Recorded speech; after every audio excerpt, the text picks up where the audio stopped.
పాకిస్తాన్‌కి అకస్మాత్తుగా ఇరాన్ అదే అమెరికా మీద ప్రేమ లేదా అమెరికాకి పాకిస్తాన్ మీద ఎందుకు ప్రేమొచ్చింది అంటే, ఈ స్వార్థం ఉంటది. అది పాకిస్తాన్ స్వార్థం కాదు. అమెరికా స్వార్థం.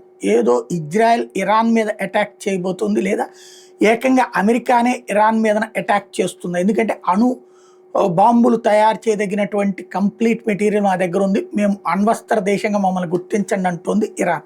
అది అణ్వస్త్ర దేశం అయితే గనక ప్రపంచంలో ఇప్పటికే పాకిస్తాన్ ఒక అణ్వస్త్ర దేశమైంది, ముస్లిం దేశంగా.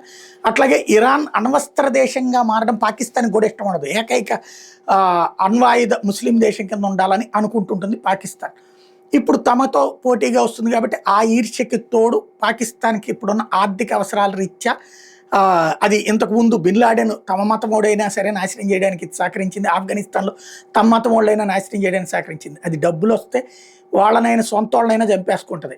సొంత దేశం వాళ్ళనే ఉరిలేసినటువంటి దరిద్రపు దేశం అది. కాబట్టి ఇప్పుడు ఇరాన్‌కి అది థ్రెట్ ఉండి ఇప్పుడు ఇరాన్ రష్యాని అడిగితే రష్యా తాజాగా అత్యంత పవర్‌ఫుల్ జిర్కాన్ హైపర్సోనిక్ మిస్సైల్స్ అంటే సుదీర్ఘ లక్ష్యాలని, వేల కిలోమీటర్ల దూరంలో ఉన్నటువంటి లక్ష్యాలని సూపర్ సోనిక్ వేగంతో పేల్చివేసేటటువంటి జిర్కాన్ మిస్సైల్స్ని, అంటే అమెరికాని నేరుగా ఇరాన్ కొట్టగలిగినటువంటిది వార్ హెడ్స్ని మోసుకెళ్ళేదనమాట.